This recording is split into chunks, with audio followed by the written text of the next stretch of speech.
मेरी किस्मत में तू नहीं शायद, मैं फिर भी तुझसे प्यार करता हूँ। दोस्तों, जब जब मैं प्यार भरी कहानी सुनता हूँ तब तब पता नहीं क्यों दिल से एक अजीब सी फीलिंग आती है। ऐसा लगता है और दिल से ये निकलता है कि भगवान इन दोनों को बिछड़ने ना दे। मगर हर किसी का नसीब अलग अलग होता है, हर किसी का अपना अपना भाग्य होता है। किसी को उनका प्यार मिलता है तो किसी को रो रो के अपना जीवन गुजारना पड़ता है। तो चलिए, ये कहानी है गोपाल और रिंकू की। देखते हैं इनका नसीब कहाँ ले जाता है इनको। गोपाल एक गांव का रहने वाला लड़का है। परिवार उसका बहुत बड़ा है, इसलिए घर का सारा काम उसके घर वाले खुद ही निपटा लेते हैं। गोपाल कॉलेज के बहाने सुबह घर से निकल जाया करता था और शाम को घर लौटता था। गोपाल की यही दिनचर्या थी। रिंकू एक शहर में रहने वाली एक अमीर घर की लड़की है। वो भी उसी कॉलेज में पढ़ती है जिसमें गोपाल पढ़ता है। उन दोनों की मुलाकात कॉलेज में ही हुई थी। अच्छी दोस्ती हुई और धीरे धीरे दोस्ती प्यार में बदल गई। ये तो हर जगह ज़्यादातर ऐसा ही होता है, पहले दोस्ती और फिर धीरे धीरे अट्रैक्शन बढ़ा और प्यार हो जाता है। जब तक दोनों एक दूसरे को देख नहीं लेते थे, दोनों को चैन नहीं मिलता था। प्यार यहाँ तक पहुँच चुका था। छुट्टी वाले दिन भी मिलने के लिए गोपाल शहर जाता था और रिंकू भी अपने घर पे कोई न कोई बहाना कर गोपाल से मिलने के लिए उसी समय पे आ जाती थी जिस समय गोपाल ने उसे बुलाया होता था। ये सब 2 साल तक चलता रहा।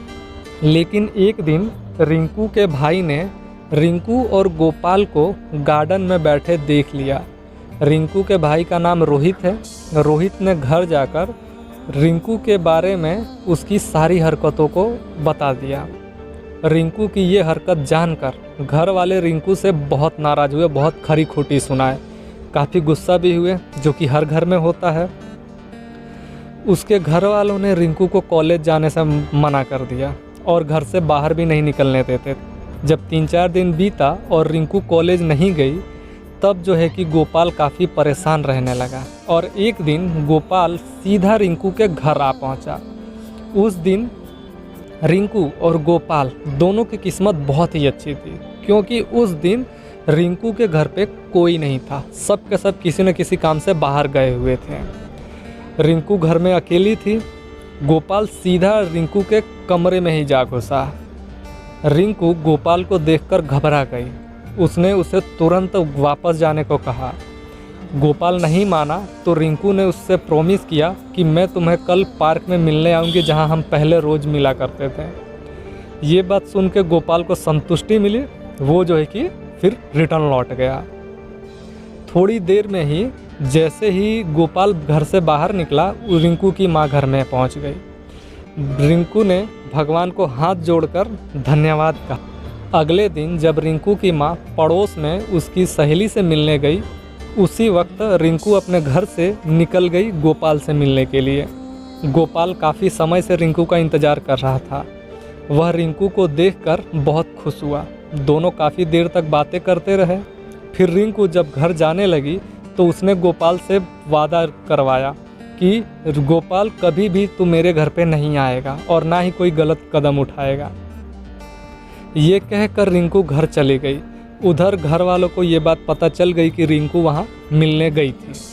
रिंकू जैसे ही घर पहुँची, सारे के सारे घर वाले उस पर टूट पड़े और फिर उसके घर वालों ने रिंकू को काफ़ी डराया धमकाया और इसी बीच रिंकू की शादी कहीं और करवा दी। हो गया। जिस बात का डर था वही हुआ।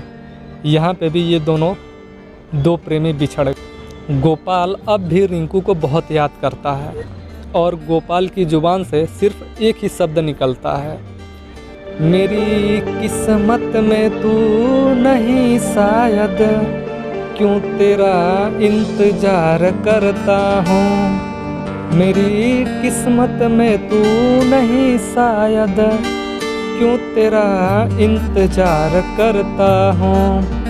मैं तुझे कल भी प्यार करता था, मैं तुझे अब भी प्यार करता हूँ। मेरी किस्मत में तू नहीं शायद, क्यों तेरा इंतज़ार करता हूँ।